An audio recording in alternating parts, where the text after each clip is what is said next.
இங்க பாரதியா, அம்மா ஒன்று உன்கிட்ட சொல்லுவேன், கேட்கணும் சரியா? அம்மா சொல்லுங்கம்மா, என்ன சொல்ல போறீங்க? யார் கேட்டாலும் அது வேணும் இது வேணும்னு கேட்பியா? உன்கிட்ட நான் முன்னாடியே சொல்லியிருக்கேன் இல்லதியா, யார் கேட்டாலும் எனக்கு வேணான்னு சொல்லி பழகு அப்படின்னு. அம்மாட்ட மட்டும்தான் எதுவாக இருந்தாலும் கேட்கணும், யாருக்கிட்டே வேணும்னு கேட்கக்கூடாதுன்னு சொல்லியிருக்கேன் இல்லதியா. நீ அதையும் மீறி அந்த அங்கிள்கிட்ட கேட்டிருக்க. உனக்கு அறிவு இருக்கா? அவங்க பாரு செலவு பண்ணி வாங்கிட்டு வந்து கொடுத்துருக்காங்க. ஏந்தியா இப்படியெல்லாம் பண்ணுற? வேணான்னு சொல்லி அப்போவே அனுப்பிச்சி விட்ருக்கலாம்ல அதை கொடுத்தே. போதியாங்கிட்டே என்னை பற்றி என்ன நினைப்பாங்க? ஆ அம்மா, அகிலன் அந்த அங்கிள் அம்மா கொண்டு வந்து கொடுத்தாங்க. ஆனா என் சைக்கிள் பிடிக்கும்னு சொன்னேன். ஆனா வேணும்லாம் கேட்கலம்மா. அவங்களாம் கொண்டு வந்து கொடுத்தாங்க. நான் வேணான்னு சொல்லலாம் ஆசையா இருந்ததா, அதை பார்த்ததும் அதம்மா வாங்கிக்கிட்டேன். ஏமா திருப்பி கொண்டு போய் கொடுத்தீங்க? நான் அழகா ஜாலியா சைக்கிள் ஓட்டினேம்மா. திரும்பி கொண்டு போய் நீங்க கொடுத்துட்டு வந்துட்டீங்க. போங்கம்மா. ஐயா, இனிமே யார்கிட்ட இந்த மாதிரி அது வேணும் இது வேணும்லாம் கேட்கக்கூடாது, புரிஞ்சதா? அடிதான் வாங்குவ, பார்த்துக்க.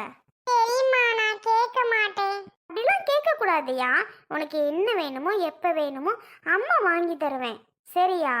ஏண்டி எதுக்கு கேட்கக்கூடாதுன்னு அவகிட்ட சொல்லிக்கிட்டு இருக்க? அவ என்னத்தை இல்லாததை கேட்டுவிட்டா. சின்ன பிள்ளை சைக்கிள் பிடிக்குன்னு ஆசைப்பட்டு சொல்லி இருக்குது. எனக்கு வாங்கி தாங்கன்னு கூட அவள் கேட்கல, எனக்கு பிடிக்க மாட்டேன்னு சொல்லியிருக்கா. நீ என்னடான்னா வாங்கி ஆசைப்பட்டு சின்ன பிள்ளைக்கு வாங்கி கொடுத்த சைக்கிளை கொண்டு போய் அவங்க வீட்டில் நிறுத்திட்டு வாரியே. உனக்கு முதல்ல அறிவு இருக்காடி? அறிவு இருக்கா? ஆசையாக தானே பிள்ளைக்கு வாங்கிட்டு வந்து கொடுக்குறாங்க, அதெல்லாம் ஒரு தப்பா? சொல்லுடி. அந்த பையன் நம்ம குடும்பத்தில் ஒரு பையன் மாதிரி தானே இருக்குது. அன்னைக்கு அந்த சிவா பையல்கிட்ட அந்த பையன் மட்டும் காசு கொடுத்து காப்பாற்றலைன்னு வை, நீ என்ன நிலைமை ஆயிருப்பேன்னு உனக்கு தெரியுமா தெரியாதா? இன்னைக்கு அவன் வீட்டில் குடும்பம் நடத்திட்டு இருந்திருப்ப, தெரிஞ்சுக்க. அந்த பையன் மட்டும் நேரத்துக்கு காசு கொண்டு வந்து கொடுக்கல, உன் நிலைமை என்ன ஆயிருக்குன்னு கூட தெரியாது. அதெல்லாம் மறந்துட்டு இப்போ நீ பேசுறியா பேச்சு? மா போங்கம்மா. அதுக்காக அந்த பணத்தை நம்ம திருப்பி கொடுத்துக்க தான் செய்வோம், வச்சுக்கா போகிறோம். அதுக்காக இவங்களை சைக்கிள் இல்லாமல் வாங்கி தர சொல்லுது. எனக்கு இந்த மாதிரிலாம் பிடிக்காது. இன்னைக்கு சைக்கிள் வாங்கி தருவாங்க, நாளைக்கு அதை வாங்கி தரேன் இதை வாங்கி தரேன்னு வீட்டுக்குள்ளே நுழைஞ்சிருவாங்க. எதுக்குமா? ஆம்பளைங்களே வேணாம்மா, தயவு செஞ்சு. நம்ம வாட்டுக்கு நம்ம இருக்கோமா அப்படியே இருந்துக்குவோம்மா. ஆம்பளைங்களாம் இல்லாமல் ஒன்றும் பண்ண முடியாது, புரிஞ்சுக்கோ. அந்த பையன் ஒரு பிள்ளைக்கு வாங்கி தரது, அந்த பிள்ளை மேலே அந்த பையன் அவ்வளோ பாசம் வச்சுருக்கா, அதனால வாங்கி கொடுக்குது. சின்ன பிள்ளைக்கு அப்பாலேயே வாங்கி தருவோம் அப்படின்னு. என்னமோ ஓவராக தான் பண்ணுற. இது ஒரு தப்புன்னு அவங்க வீட்டில் கொண்டு போய் கொடுக்குறியே, உனக்கு உறுத்தலா? நம்ம பண்ணுற தப்பு நம்ம கொண்டு போய் கொடுக்கலாமா நினச்சியா? எனக்கு இதெல்லாம் ஒன்றும் பெருசாக தப்பாக தெரியலம்மா. உங்களுக்கு வேணால் தப்பாக தெரியணும், எனக்கு இதெல்லாம் தப்பாகவே தெரியல. நான் செஞ்சது கரெக்டுன்னு தான் தோணுது. நீ செஞ்சா எல்லாமே உனக்கு கரெக்டுன்னு தான் தோணும். கொஞ்சம் நேரமாவது யோசிச்சு பாரு. ஒழுங்கு மரியாதை அந்த பையன்கிட்ட போய் சாரி கேளு. என்னடி? எதுவாக இருந்தாலும் எந்த நேரமாக இருந்தாலும் நம்மள்ட்ட காசு இல்லைன்னு சொன்னால் அந்த பையன் தான் நமக்கு கொடுத்து உதவுது. வேற யார் நீ வந்து கொடுக்குறாவதுக்கு உதவ? நமக்கு யார் வந்து உதவுறா? அக்கம் பக்கத்தில் ஒரு வீட்டில் ஒத்த பைசா வாங்க முடியுமாடி இந்த காலத்தில்? அந்த பையன் 50,000 நீ கொண்டு வந்து கொடுக்குதுன்னா ஏண்டி? அந்த காசை திருப்பி கொடுக்க தான் போய், வச்சுக்கலாம் ஒன்றும் போகலை. போதுமா? போ. மரியாதை அந்த பையன்கிட்ட போயிட்டு சாரி கேட்குற, மன்னிப்பு கேட்குற சொல்லிவிட்டேன். இந்த காலத்தில் எப்படி ஒரு நல்ல பையனாக இருக்குது, நல்ல பையனை நடந்துக்குது, எந்த உதவினாலும் நமக்கு செய்யுது. அப்படிப்பட்டவங்களை நம்பு. பிள்ளைக்கு இந்த பிள்ளைகிட்டே சைக்கிளை கொண்டு கொடுத்தோன்னே இந்த பிள்ளை அந்த சைக்கிளை பார்த்துட்டு எவ்வளோ சந்தோஷப்பட்டுச்சுன்னு உனக்கு தெரியுமாடி? இப்போ அந்த சைக்கிளை தூக்கிட்டு போனோன்னா என்கிட்ட வந்து ஒரே அழுக, அம்மாச்சி சைக்கிள் இல்லை சைக்கிள்னு ஒரே அழுக. உன்கிட்ட தான் நடிக்குது சைக்கிள் அழுகாத மாதிரி, அடிச்சு போடுவேன்னு. ஐயோ, ஒழுங்கு முறையாக நீயாவது ஒரு சைக்கிளை வாங்கி கொடு, இல்லைன்னா அந்த தம்பிகிட்ட சொல்லி அந்த சைக்கிளை வாங்கிட்டு வந்து கொடு. ஏதாவது பண்ணு, அந்த பிள்ளைய அழுவ விடாத, அவ்வளோதான் சொல்லுவேன். சரிம்மா போமா. தியா, உனக்கு சைக்கிள் இப்போ வேணுமா? அம்மா இன்னொரு நாள் வாங்கி தரேன், சரியா? சரிங்கம்மா. உங்ககிட்ட சும்மா நச்சுக்கும் சரிங்கம்மாங்குது, அது மனசுக்குள்ள சைக்கிள் தான் ஓடிட்டு இருக்கு. அதை முதல்ல தெரிஞ்சுக்க. இந்த பிள்ளை நல்லாதாம்மா இருக்கு, நீ தாம்மா அந்த பிள்ளைகிட்ட ஏதாவது ஒன்று சொல்லிக்கிட்டு இருக்க. சொல்லிக்கிட்டு இருக்கேண்ணா, நீயே தனியாக உட்காந்து யோசிச்சு பாரு, உனக்கே எல்லாம் புரியும். சரி யோசிக்கிறேன், போ. என்னமோ பண்ணு. இது கூடவா அந்த தண்டி பிள்ளை ஆயிட்ட? இது கூடவா தெரியாது உனக்கு? தெரியுமா? போமா, எனக்கு எல்லாம் தெரியும். ம் எல்லாம் தெரியுது, தெரிஞ்சுதான் இந்த காரியத்தை பண்ணிட்டு வந்து உட்காந்துருக்க. அவங்க வீட்டில் என்ன நினப்பாவ? அந்த பையனை தான் பிடிச்சி திட்டிருப்பா, நீ ஏன்டா செஞ்சா வச்சேன்னு. அதுக்கு நான் என்ன பண்ணுறது? நாளைக்கு அந்த பையன் வந்து எனக்கு 50,000 கொடுன்னா என்ன டீ பண்ணுவ? என்ன பண்ணுவ? நான் தான் 1 மாதம் கேட்டிருக்கல, உடனே வந்து இப்படி கேட்க முடியும் என்கிட்ட? 1 மாதம் கேட்டா பணம் கொடுத்தவங்க சும்மா இருப்பாங்களா? எனக்கு நாளைக்கே வேணும், நாளைக்கே பணத்தை கொடுங்கன்னு சொல்லி வந்து நிற்கணும்டி வாங்கிட்டலாம். அப்போ தான் உனக்கு தெரியும் அதோட அருமை என்னன்னு. அதெல்லாம் ஒன்றும் வரமாட்டாங்க, நீ போ. போமா, நான் பார்த்துக்கிறேன். என்னமோ பண்ணு போ.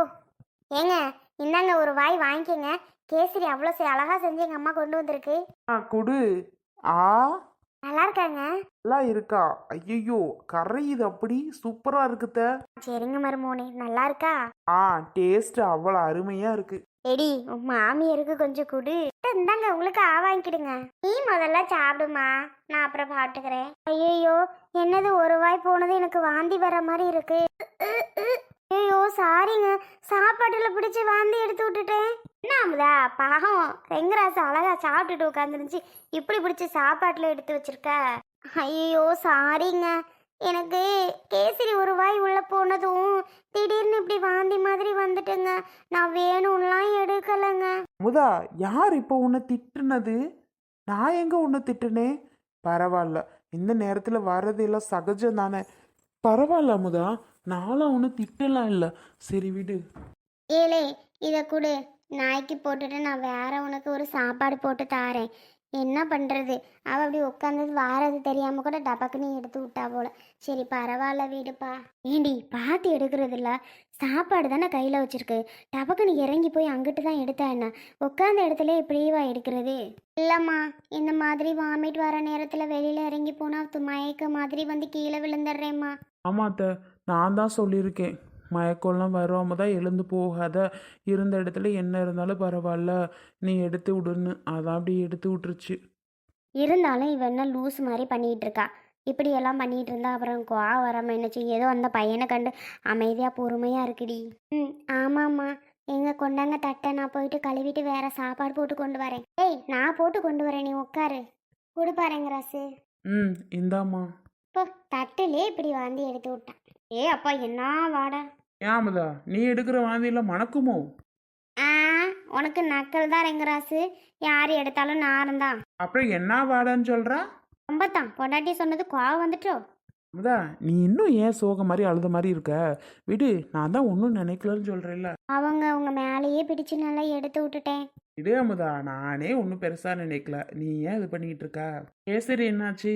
கேசரியிலலாம் எடுக்கல, இந்தாங்க. நல்ல வேலை, கேசரி இப்படி ஓரமாக வச்சுட்டு அந்த பக்கம் எடுத்து விட்டேன் தட்டில். அவள் பற்றி ஐடியாவை அவங்க அம்மா செஞ்சு கொண்டு வந்த கேசரியும் அதில் அழகாக எடுக்காமல் இங்கிட்டு எடுத்து விட்றான். சசி, நல்லா தானே போயிட்டுருக்கு, ஏன் உனக்கு இந்த வேலை? நான் ஒன்றும் சொல்லலப்பா, நான் ஏதாவது சொன்னால் வந்துடுவேன் ரெங்கராஸ் பேங்கிட்டு. அப்புறம் என்ன அவங்க அம்மா செஞ்சு கொண்டு வந்ததுங்கிற? போ. சரி சரி, இருக்கட்டும் இருக்கட்டும். இதுக்கு என்னத்த பண்ணுறது? எது சாப்பிட்டாலும் ஒரே வாந்தி தான் இந்த அமுதா. சொல்லுங்க ஏதாவது ஒரு ஐடியா. நானும் என்ன பண்ணுறதுனே தெரியல.